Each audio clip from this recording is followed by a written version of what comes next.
Ya, dialog kita lanjutkan kembali masih bersama Kapuspen Kemendagri Dodi Riyatmadji. Pak Dodi, ini kalau tadi kita bicara soal proses pengawasan. Nah, terkait anggaran ini kan kemarin di DKI itu ada yang menyebut-nyebut soal e-budgeting gitu. Ini bentuk transparansi.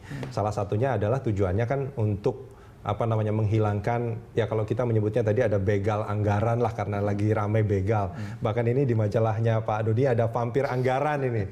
Nah ini soal e-budgeting ini, apakah menurut Kemendagri ini menjadi solusi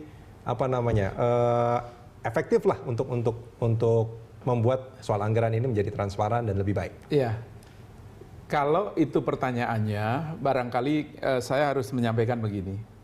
Di dalam rangka ini diterapkan e-budgeting, apakah orang-orang yang menginput data itu orang yang bertanggung jawab dan punya integritas? Dan punya integritas. Itu juga menjadi masalah lain. Ini penting sekali.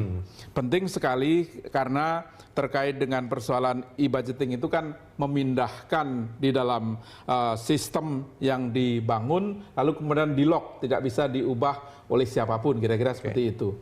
Nah, yang terjadi terkait dengan persoalan e-budgeting sebenarnya di pemerintah juga sudah mengembangkan sistem informasi yang terkait dengan persoalan anggaran ini yang memang belum diterapkan secara nasional karena kita ingin melihat, karena Indonesia itu kan variatif gitu ya, daerah otonomnya, mulai dari Jakarta sampai dengan Papua. Jadi artinya yang maju seperti Jakarta, tetapi juga masih ada seperti kawan-kawan yang di Papua. Kalau itu nanti diseragamkan, itu semua menggunakan e-budgeting, itu barangkali untuk beberapa tempat justru itu menjadi masalah. Okay. Nah, oleh karena itu, terkait dengan persoalan bagaimana sistem itu akan diterapkan di beberapa tempat, barangkali nanti kita akan mengevaluasi sisi positifnya, lalu kemudian nanti itu akan bisa diterapkan di daerah yang bersangkutan. Bisa diterapkan atau tidak diterapkan gitu. Iya, lalu apa yang menurut Anda menjadi solusi agar anggaran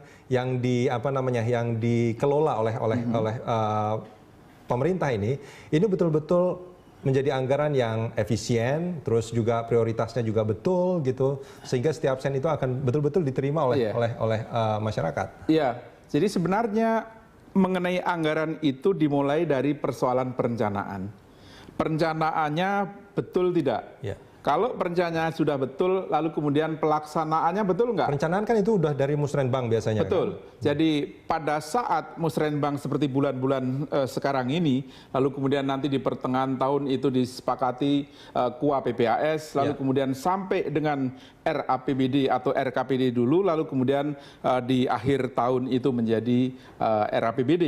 Nah, disitulah akan kelihatan sebenarnya mana program, mana anggaran, mana kegiatan. Nah, inilah yang lalu kemudian APBD itu perencanaannya benar. Lalu kemudian yang kedua, bagaimana mengadakan yang tertulis di dalam anggaran yang direncanakan benar itu efisien, efektif.